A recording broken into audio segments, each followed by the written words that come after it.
session, I have the feeling that I am an inhabitant of terra incognita. But I hope all of you, after such long time with AI, still are able to recognize or maybe to identify that I am a human judge. Human being judge from the Supreme Court of Lithuania. Yeah, it's maybe a little bit interesting sounds for me also some topics of last session, and I guess, or maybe not guess, that we need very much training for ordinary judges. And it's our future, of course. But let's continue on the panel 2, which is dedicated to legal challenges of AI in technological innovation. And there are some changes in our program. So we have the first speaker, Sue and Theo. Please, floor is yours.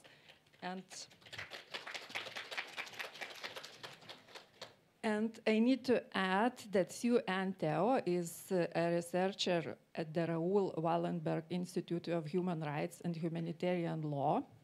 She is part of the Future of Human Rights project, which is a joint collaboration between the Faculty of Law at Lund University and also mentioned before this institute.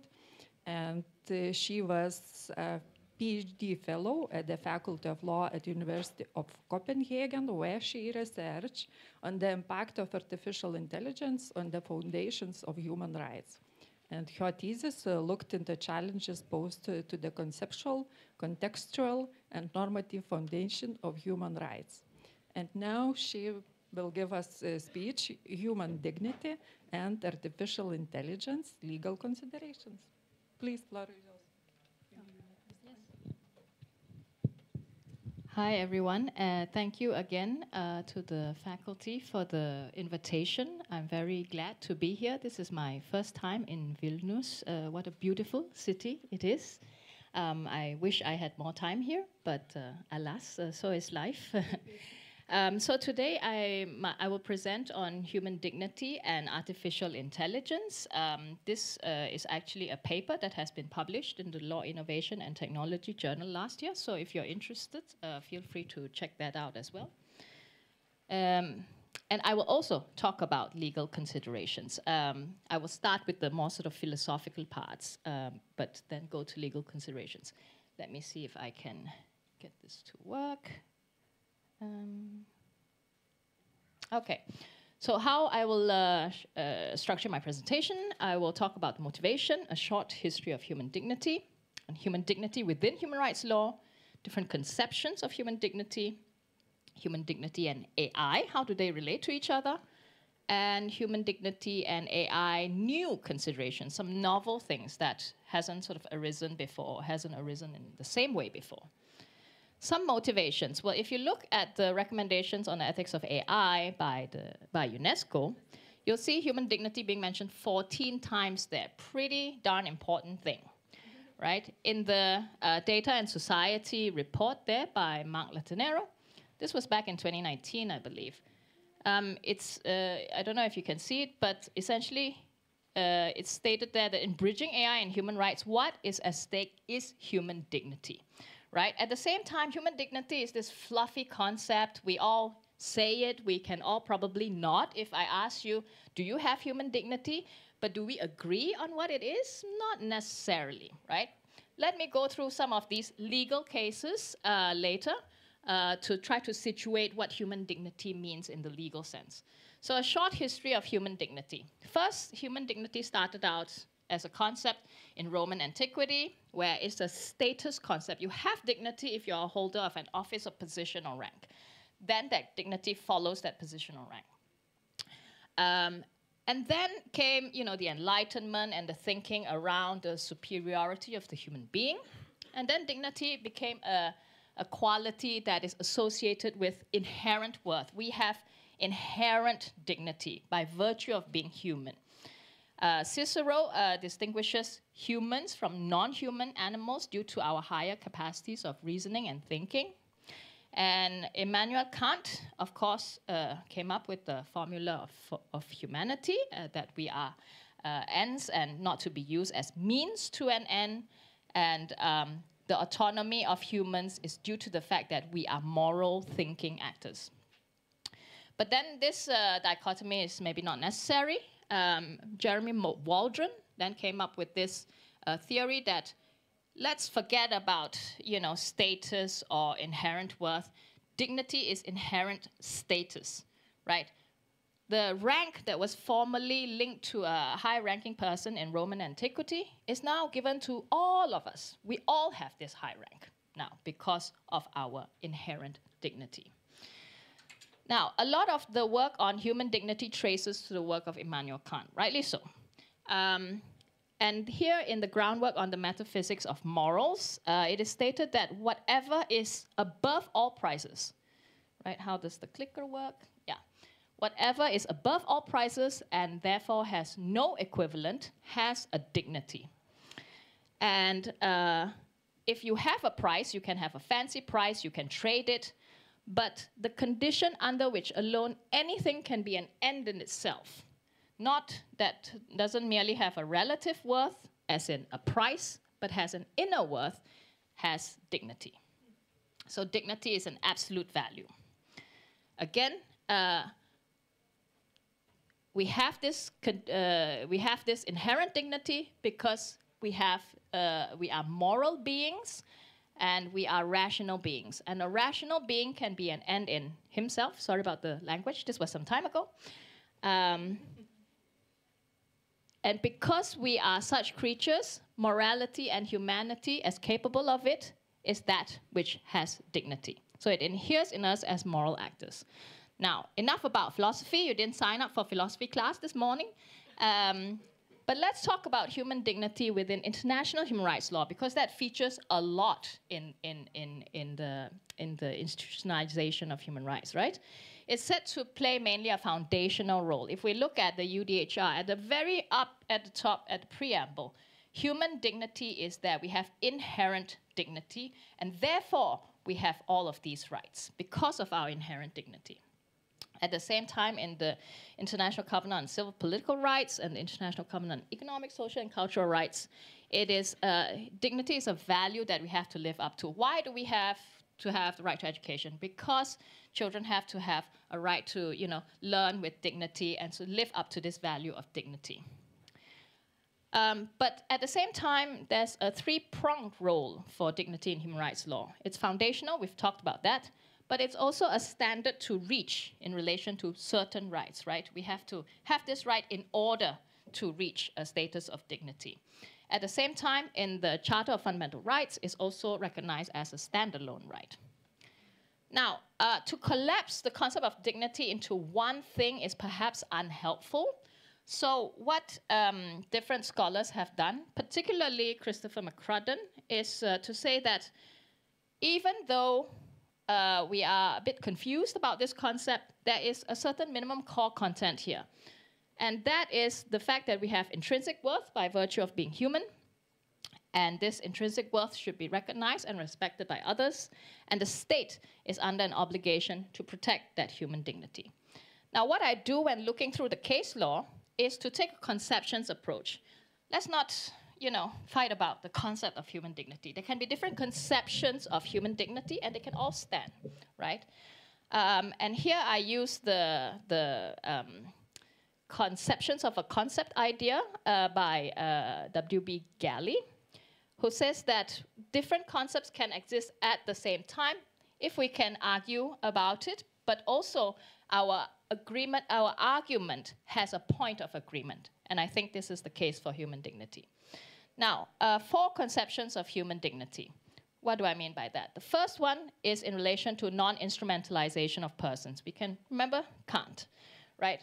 And here, I use the German airliner case. So in the German Constitutional Court, a legislation that allowed for the shooting down of an airplane, similar to the case of 9/11, was held by the court to be unconstitutional because it went against the human dignity of those that are in the plane.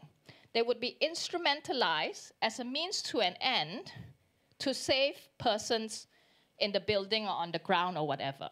And even if it can save more people, to instrumentalize those persons on the plane is against their human dignity, right? So that's the idea. The second idea is the protection of vulnerable classes of persons. And here, in the European Court of Human Rights, is the case of Diane Pretty. I don't know if you remember the case of Diane Pretty. She had motor neuron disease and was paralyzed from the neck down, I believe. And she wanted to, quote unquote, die with dignity, right? Her last days, she wanted them to be dignified. So she requested the help of her husband to do so because she couldn't die by herself. But the court said that, well, even though you are of sound mind, and that is your own decision, we have to think of the public here. And even though you are not vulnerable, Diane Pretty, people in your class, right, people who are nearing death, might be in a vulnerable situation, and therefore we have to protect them as well. So in protecting the whole class, we are therefore finding that even though there was a breach of Article 8, it is justified. And number 3, in relation to recognition and expression of self-worth, this is typically what we associate with human rights, basically. We have the right to autonomy and self-governance, how we present ourselves to society through, exercise through the right to privacy, freedom of expression, information. We should be prevented from too serious physical and mental mistreatment, respected in, for example, the right to, prohibition against torture, but also within the Geneva Conventions, and certain enabling material conditions for us to have a minimum life of dignity. So we have to have certain right to shelter, housing, and so forth. When we look at bioethics conventions, interestingly, there's another strand of human dignity there, and there it is distinctly speciesist, if you want to call it. Human species is so special and so distinct that we have to preserve it at all costs. So we shouldn't sell our genetic material. We shouldn't clone human beings. And we shouldn't, we should take seriously decisions to alter this, to make genetic modifications. So when we look at all of those conceptions before, can we connect some dots to these new challenges posed by AI? Well, I argue that yes, we can. There's no need to reinvent the wheel. Just because new technology comes along doesn't mean that centuries-old ideas get thrown away. We can accommodate it. For example, when it comes to lethal autonomous weapon systems, it engages the concern of protection of humanity as a species of concern, right? And non-instrumentalization of human persons. If a machine is taking the decision to take away human life, you are an object. You become an object instead of a subject with dignity. Bias and discrimination within AI systems, for example, those with use in quote-unquote digital welfare states, they tend to instrumentalize people because they reduce people's life situations to these data sets. Did you go to the doctor on time? Did you pay your bills on time? And that's an indication of whether or not you are trustworthy, even though you might have other pressing life situations before you. So you are again reduced sort of to an object, right? And other dignity concerns are also engaged. At the same time, platform content moderation also engages our dignity consideration in relation to recognition and expression of self-worth, because it is within these platforms that we express ourselves and manifest self-governance in that way. But at the same time, platforms are also highly curated. So there are also concerns there. Care robots raises all kinds of issues in relation to human dignity. Okay, so just because some dots can be joined doesn't mean that there are no new issues. I argue that some new issues are indeed present. And one of them is the disembodiment of empiric self-representation and contextual sense-making. Sorry for the big words. I will explain. you as a data self, you, the person, doesn't need to be present or knowing in order to create your data self, right? The data self are those traces of actions you leave behind, and also about people that are like you that makes your data self. So who you are and what your data self is can maybe relate to each other, but doesn't necessarily need to be. And this is particularly obvious, for example, when we look at emotion recognition systems, where your emotions are being read in certain ways, but you don't quite understand. If you frown, doesn't mean you are upset. If you laugh, doesn't mean you're happy. It might be a nervous laughter, who knows, you know? So you're being read in certain ways that doesn't cohere with your self-understanding. The second way is through contextual sense-making. And we see this, for example, within the gig economy or the Amazon warehouse, where people are being algorithmically managed in ways that defy almost what the human body is capable of, right? Algorithmic management minimizes, for example, your time for telephone calls, toilet breaks, whatever is seen as a waste of time is cut out in that algorithmic management. And this also means that, for example, there has been research done showing that Amazon warehouse workers get injured at a rate of almost 80% higher than other warehouse workers. Why? Because they're being treated like robots. Now, where I see some rays of light is the Platform Work Directive.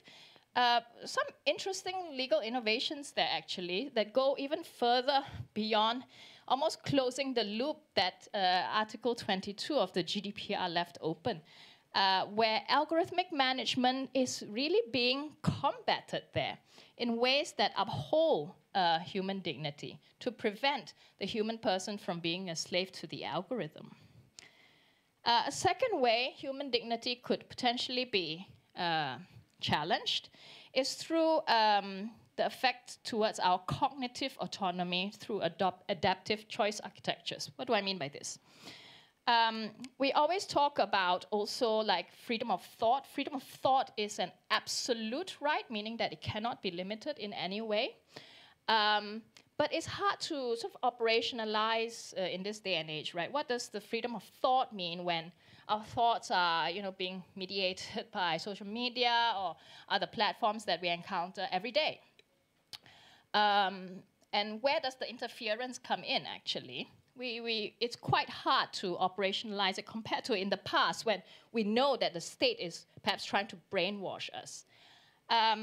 So indirect challenges through adaptive choice architectures is a condition antecedent for cognitive autonomy. If we make our decisions, relationships, communication choices every day mediated by another platform, then the effect on our cognitive autonomy, our forum internum, the quote-unquote inviolable space of the mind, remains underexplored, right? Floridi also recently wrote a paper about the hyper-persuasion of large language models. So we have to think about its effects on our minds. So I have one more thing, but it's not here. The last slide was about dignity as vulnerability. And there I urge that we look into the lived experiences of people. So in the past, human dignity is this concept floating in the air, and then we applied it to people.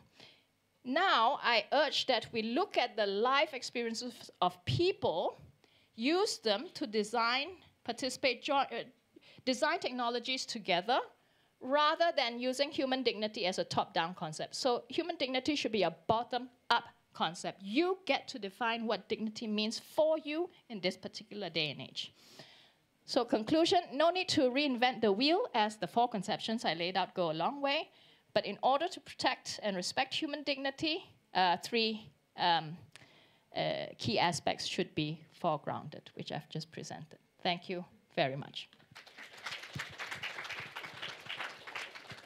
Thank you very much for sharing your ideas, and especially some introduction to the history of human dignity, and especially thank you for being on time.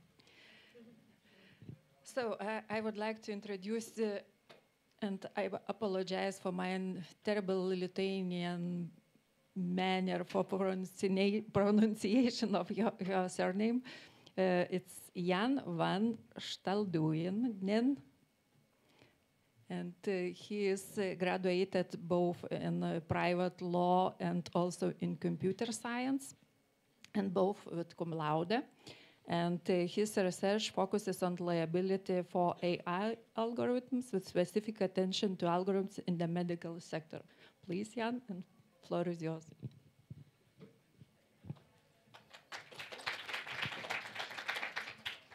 Thank you. I was planning to do an entire introduction, but now I don't have to anymore.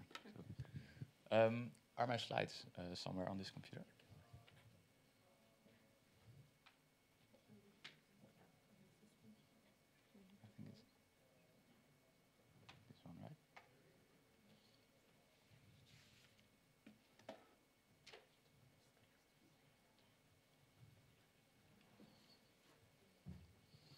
Yeah, so thank you very much for this wonderful conference. I've enjoyed my time so far a lot. It's always a pleasure to speak on the second day, so I can use all of the concepts that have been introduced yesterday already. So if you paid close attention yesterday, you will understand everything that I'm about to say. As you said, I work as a PhD fellow towards my PhD in Leiden, and the topic is liability for medical AI systems. Both studying product liability, which we discussed yesterday, but today I will be focusing on the liability of the user. And well, we discussed liability also for a bit in Arturas's presentation yesterday, and I thank him for introducing for us this concept of regulation ex ante versus liability ex post. So I will be talking about liability ex post. Which means that in the case of liability, if you're studying liability, usually the damage has already occurred. So I will also, perhaps that's interesting for you, not be talking about the AI Act in my presentation, so that's a change. I will be focusing on liability, especially for the user. And perhaps one more thing before I really start, is that, well, often the question is asked, so who is responsible for these systems? Who is responsible in the case of damage? And, well, really, that's not really a liability question, because who is responsible, that is too broad. The liability question is, if there is damage, which we assume, who can be liable for it and under which circumstances? So which circumstances would make that someone has to compensate the victim for the damage he or she incurred? And today I will discuss 3 topics with you. The human in the loop, which was also introduced yesterday.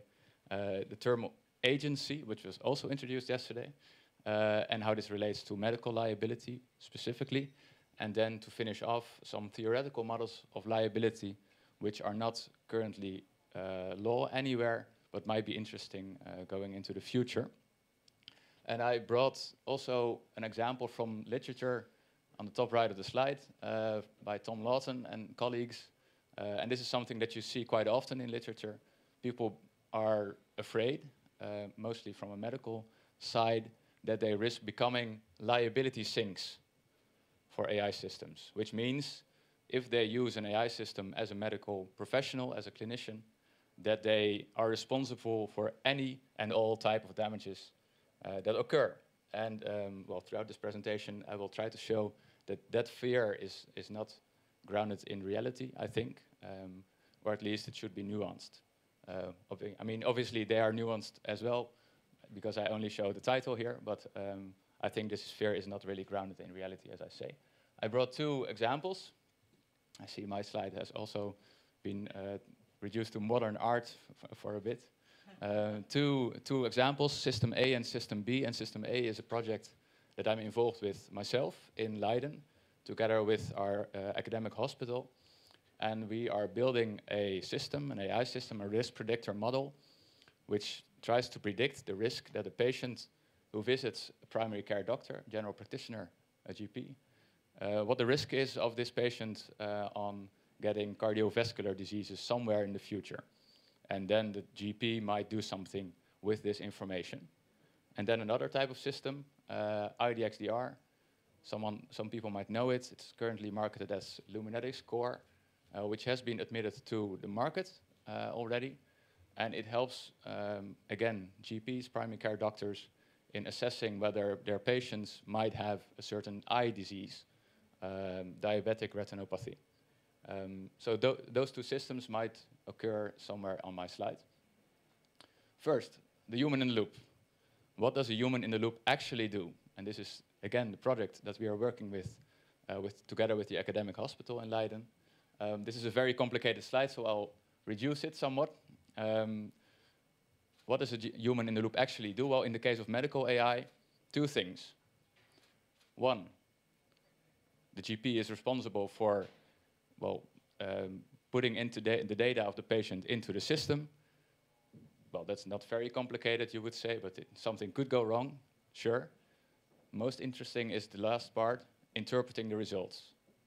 The human in the loop, in the case of medical AI, is in charge of interpreting the results in light of the specific circumstances for the patient, which might be medical, but they might also be societal or ethical.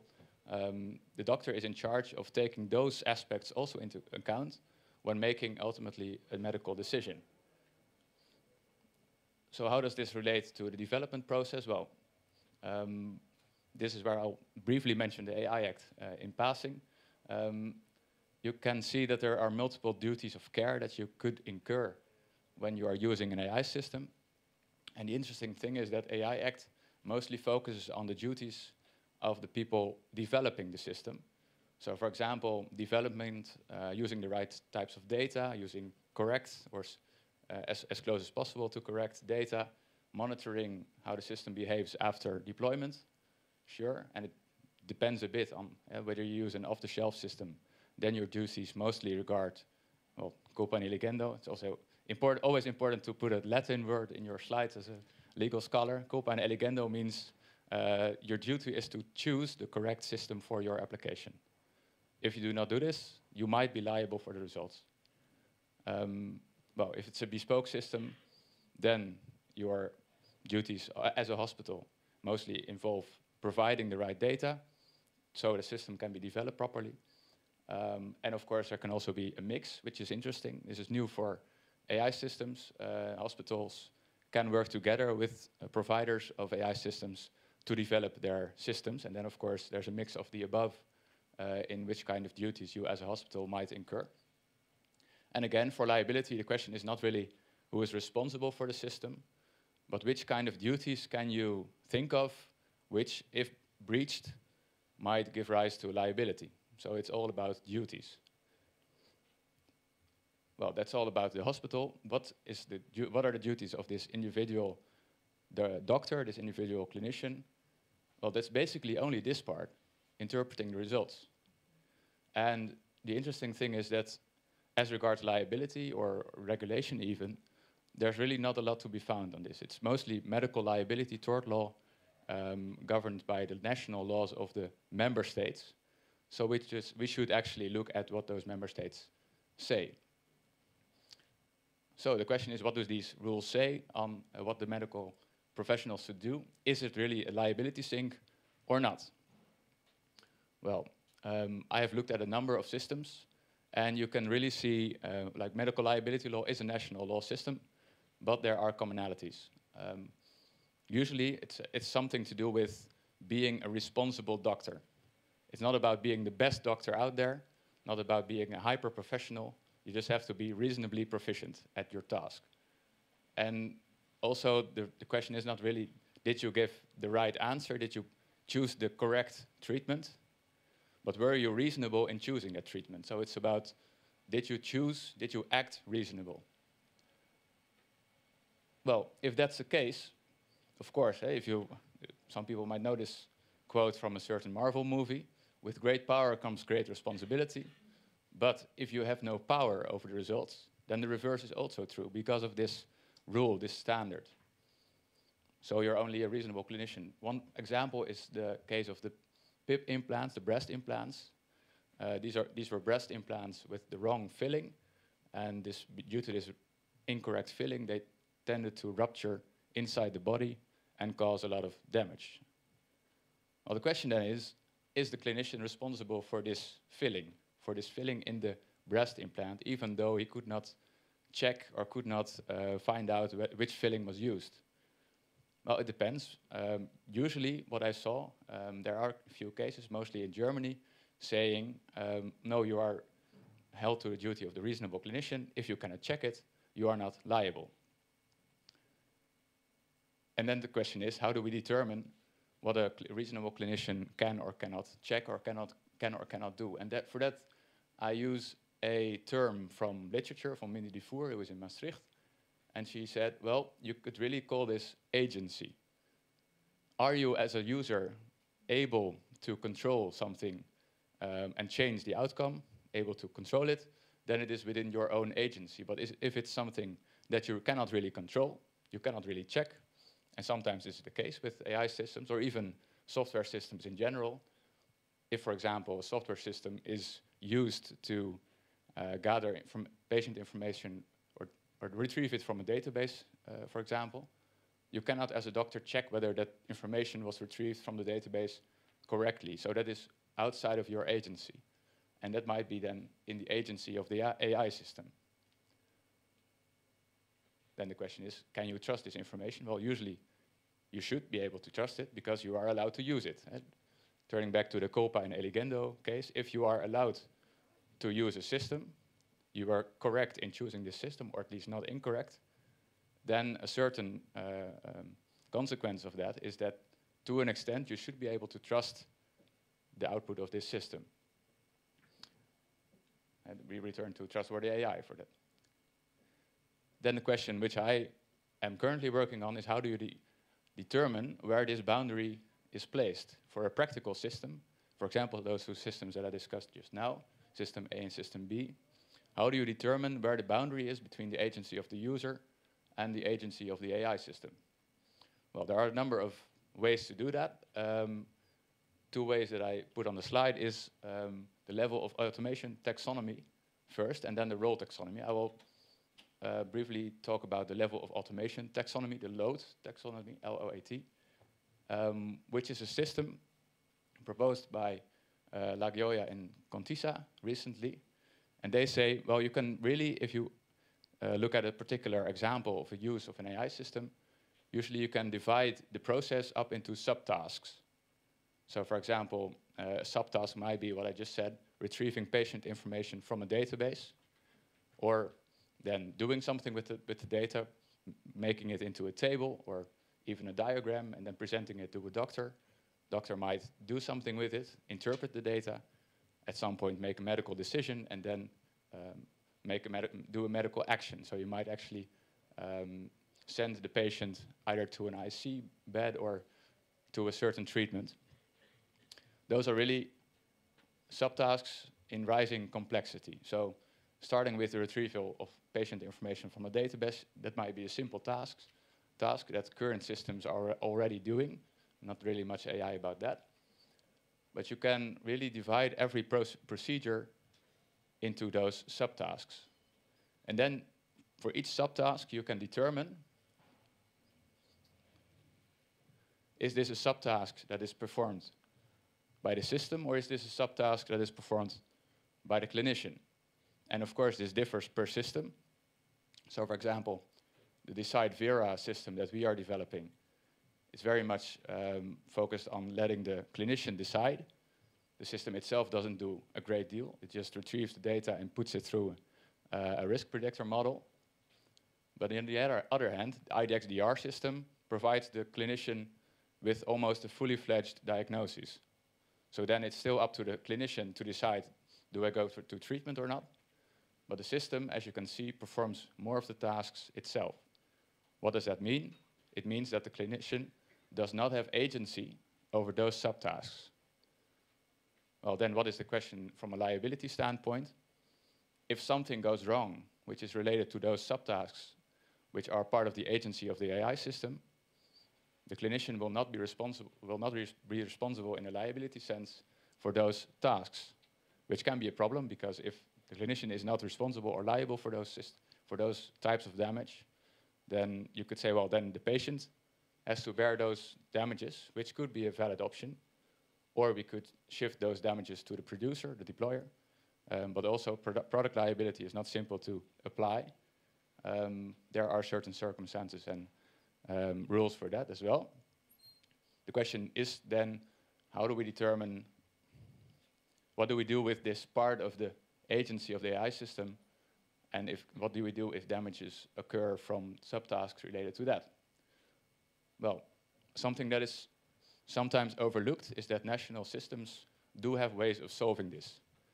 So for example, in France, I should be careful of saying too much about this in front of French lawyers, but there is a rule in the Code de Santé Publique about defects arising from, or damages arising from defects of products used in the medical setting, that those are attributed to the user to a certain extent. And I know that the application of this rule is complex, but there are rules about this. And the same is true for the Netherlands, where you have a rule on if you as a user use a certain system or a device in the, translating it in my head right now, if you use it in performing a certain task, then you bear a certain responsibility over the integrity of this device. So there are rules about this, about reattributing the agency to the user. But we could also look towards new legislation. For example, the resolution of the European Parliament, which says something about this. I know it has been a few years, but it has been revamped through the European Parliamentary Research Service report on the AILD, where it has been mentioned that this approach by the European Parliament should be looked better at than the Commission did back when they proposed the AILD. So we might see more of that later. So very briefly, wrapping up, what are other things that you can do? Well, instead of reattributing the agency to the user, you could also look at modifying this standard of care, this rule that you hold the clinicians accountable for. And there are a number of examples for this. First of all, intervention risk. You could say, well, to simplify the process, if I look at the type of intervention that the system proposes, if it is low risk, so for example, just continue monitoring the patient and do nothing, then you could say, well, then we don't even inquire. If it's a medium risk, sort of a standard procedure, standard treatment, then you only check whether the doctor performed the right procedural checks, or, for example, whether the doctor installed all the updates. And then you could say for a high-risk intervention, for example, providing a drug which usually is prohibited, very high risk, then as a doctor, you're always liable for the results. Do take into account, that doesn't mean that every time you provide this drug to the patient, you will have to pay, because usually as a doctor, you only do this if you think that it will not provide damages. Well, then briefly, the freedom to disagree is a bit interesting, I could say. Frumkin and colleagues, they say, well, we should prevent doctors from always trusting these systems and thereby creating sort of a diagnostic monoculture, because then doctors will always do the same thing if they're provided with a certain patient, and we will not get new treatments anymore, because new treatment ideas often come from well, unusual applications. So we should prevent this, and we should always allow the doctor to deviate from the AI output. And if you deviate from an AI output, then you cannot be liable. No, it has some interesting results. Last but not least, the social hybrid proposal by Anna Beckers, also from Maastricht. I keep mentioning Maastricht, I notice. And she, together with Günther Teubner, proposed that we should really look at this combination of doctor and AI system not as two separate actors, but as one actor, sort of an emergent actor, where we cannot really trace the decision of this hybrid actor back to decisions of those individual actors. And because we cannot do that, we shouldn't do that. We should just view them as a distinct actor, and if something goes wrong, hold this actor liable. But then, of course, the practical question is, what do you do if damages arise, well, okay, the hybrid actor would be liable, but the hybrid actor does not exist. So you should either, then they say, make sure that the AI system gains legal personhood, so the AI system can be liable, but before we can actually do that, well, then they say the doctor ultimately is liable for everything that the hybrid actor does, which actually circles back to the question, should we just use strict user liability for these systems as a way to solve this question of what do we do with AI agency? So to wrap up, what did I talk about with you? Well, the human in the loop. What actually is the human in the loop doing in the case of medical AI? It's mostly interpreting the output. And if liability continues to be fault-based, which it is in some countries, in some member states, but not in all member states, then the doctor cannot be a liability sink, because if you act reasonable, you will not be liable. The question then becomes, who is then the liability sink? And it might be the patient. Again, this might not be an invalid response. I mean, we are trying to minimize the amount of damages that occur. So it might not be that big of a problem, but it might be unethical. But for that, I don't really know much about that. And I talked about how can you determine the limits of agency using subtasks. And also I talked about what you can do to change the standard. You can either do nothing. There are some existing national rules which I talked about. Future legislation, for example, the European Parliament. And the alternative is to reinterpret the liability standard, so it's medical standard. But again, that is really a far-fetched idea for now. So for now, we are stuck with existing national rules. But I would say to legislators out there, look to your neighbors, look to the member states that do have something already for this, and there might be something interesting available. Thank you very much.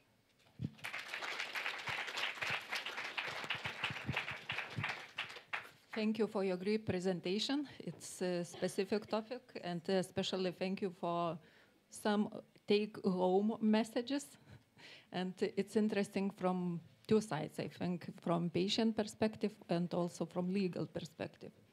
And we have the last presentation and morning session, but I'm not sure, now I'm sure that I see Donatella Casaburo.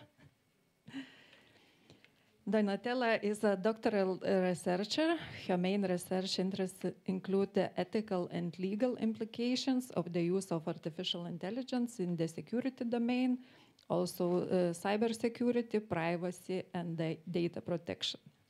And her presentation is related to AI Act's requirement of completeness for training data sets. Can historical AI data comply? Please, floor is yours. Thank you very much. Hello, everyone. I'm Donatella Casaburo, and I work at the KU Leuven Center for IT and IP Law. And today I will be dealing again with the AI Act, but specifically on the topic of completeness. This is a research that I conduct together with my colleague Elisabetta Biasin, who unfortunately couldn't be here today, so I will be presenting for the both of us. So to start understanding a bit the topic, I would like to provide you with some news articles. So for instance, this is a problem which is quite common. Well, this is from the NYPD, but it's common not only in the US. Over-policing of communities of color, for instance. Another problem related to law enforcement AI is also the underreported crimes, for instance, in this case, sexual assault, which remains dramatically underreported.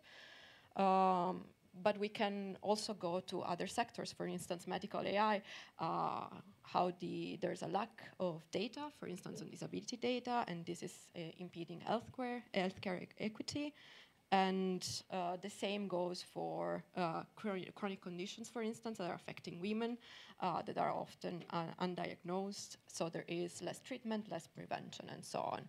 So I think everybody can agree on the fact that these are problems, of course. These are problems when these data are used to develop AI systems. Can be a problem of accuracy afterward, can be a problem of bias, and so on. But the question is, can this also be a legal problem while developing an AI system? The answer in short is yes.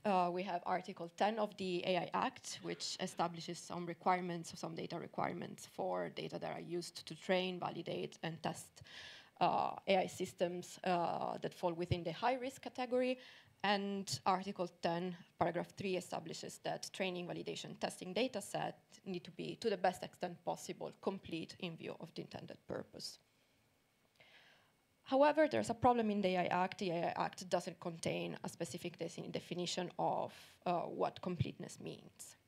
So we tried to work towards that definition, and we assessed different types of sources. And of course, we started with the AI Act itself.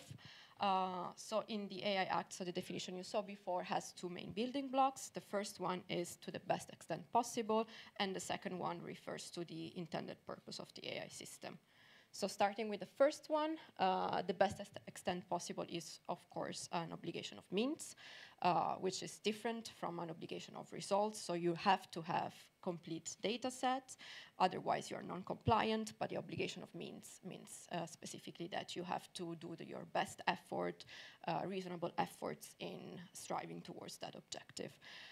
This was first introduced in the negotiations. Before, it was not worded as it is worded right now. So to the best extent possible phrasing was not present. So it was phrased as an obligation of result, but of course it's too much of a heavy burden for providers. So it was amended in this way. And in the final wording, so the best extent possible is phrased as a best endeavors obligation.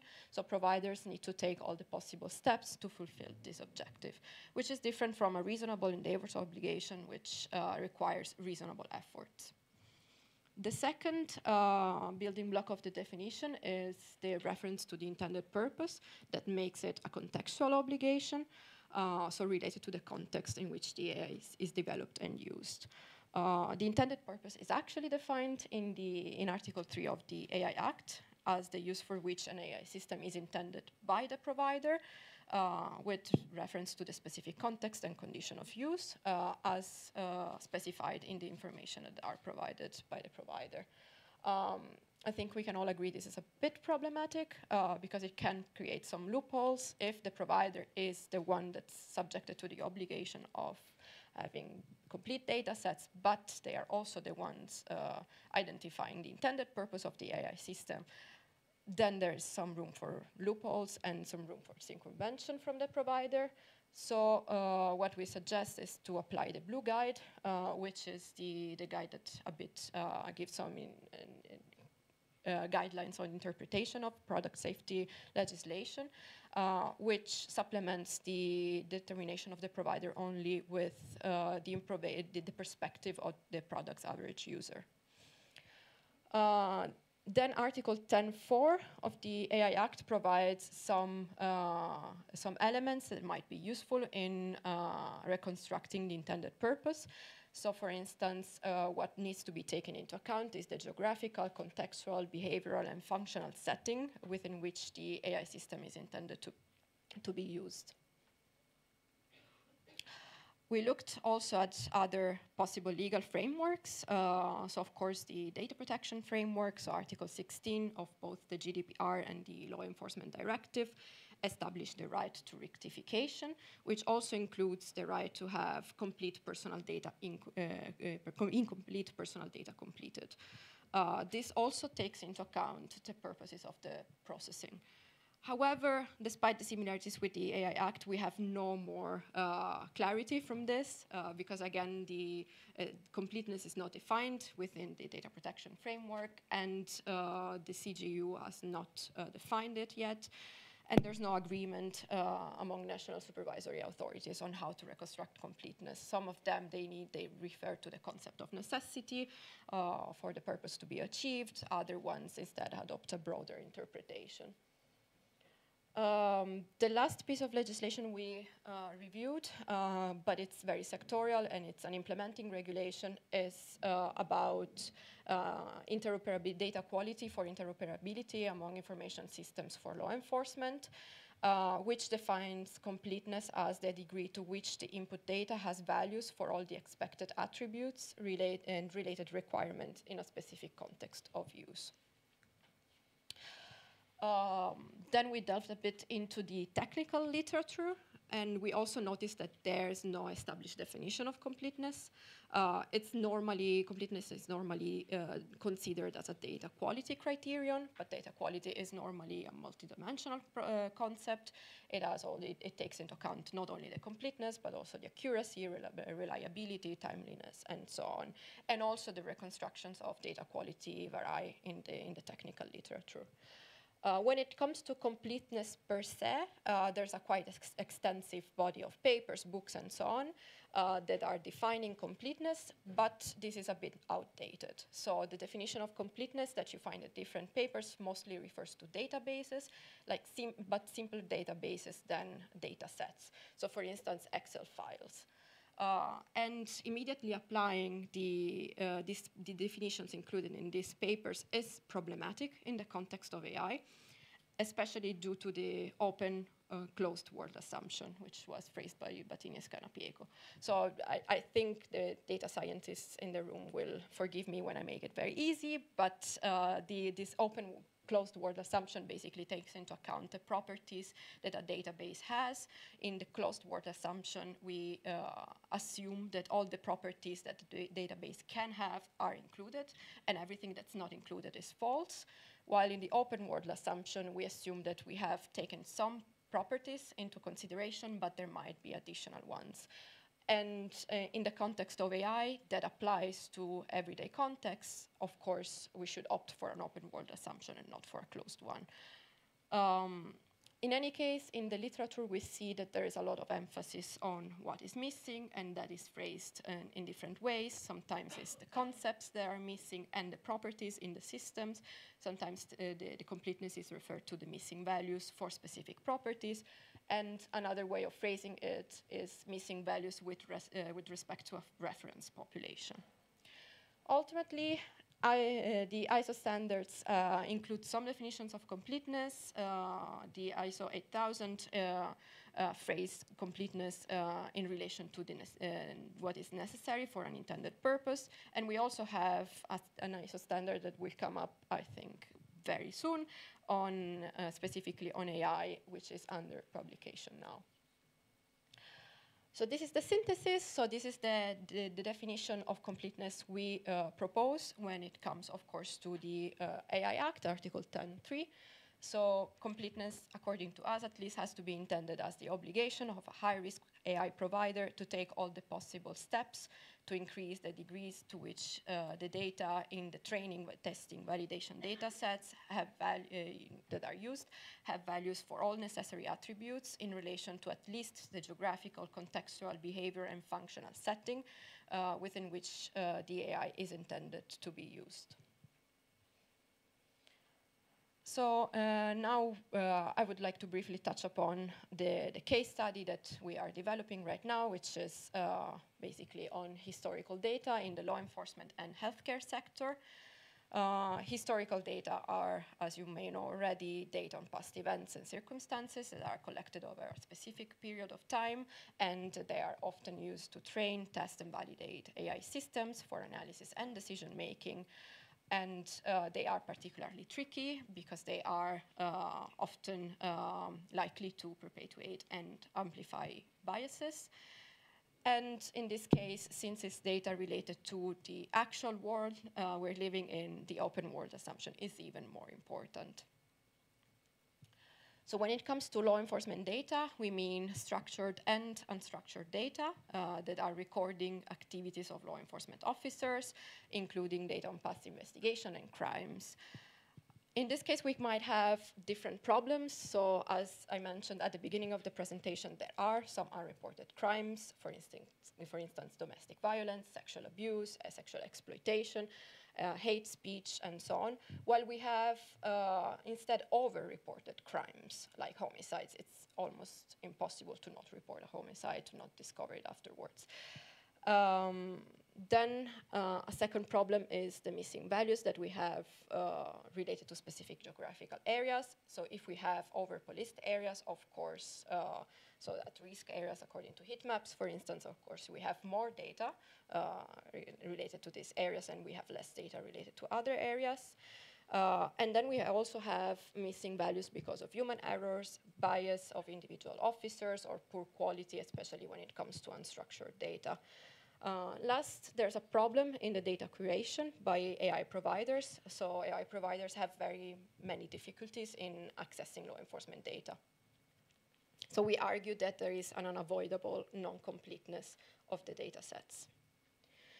And the same is for health data that are, again, structured and unstructured data that are concerning health, that are processed by healthcare providers or other entities in healthcare.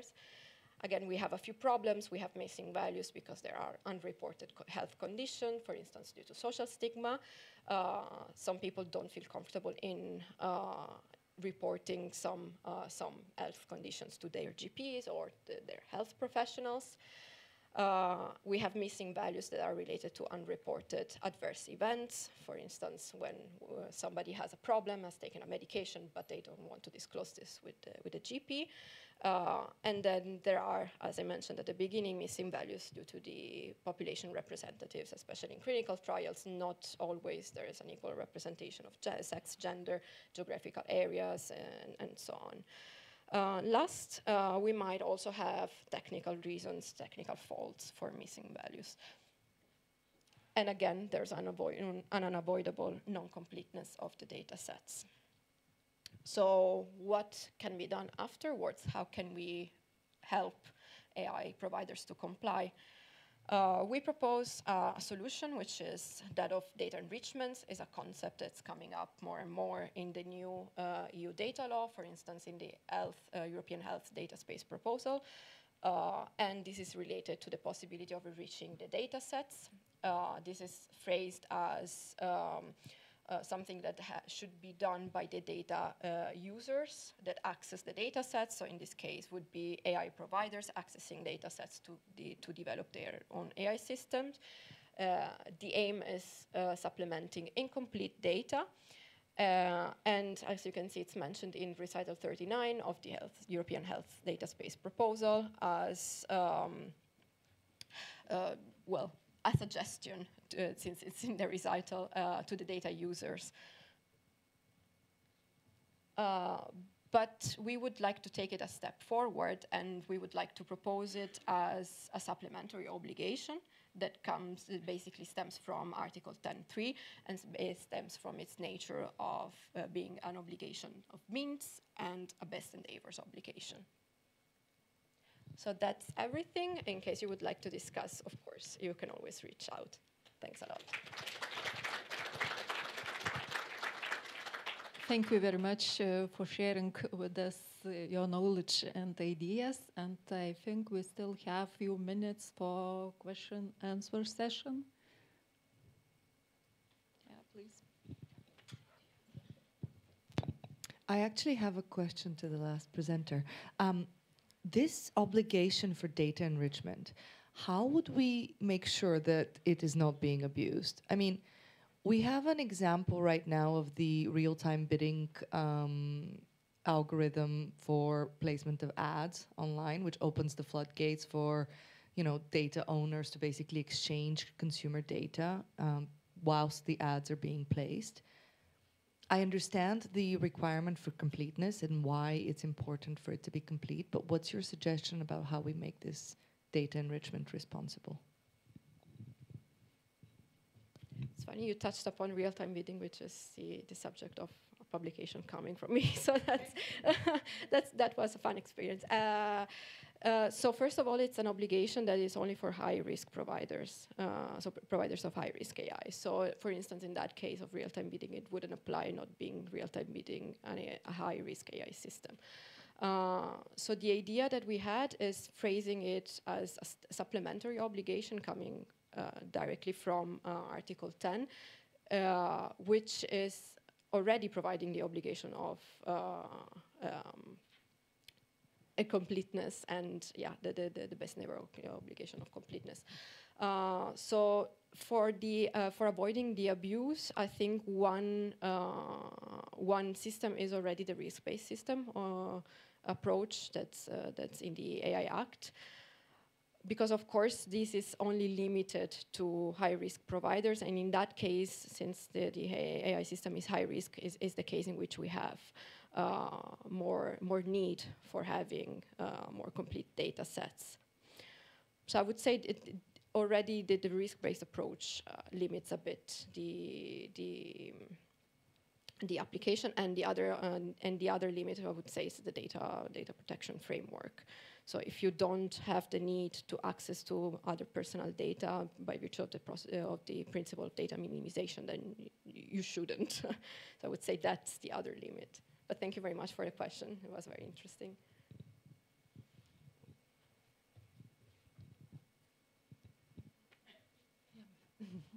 Thank you very much for all speakers.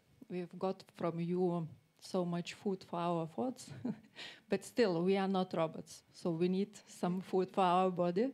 So now we will having lunch, and please be in time on 2 p.m. Enjoy your lunch.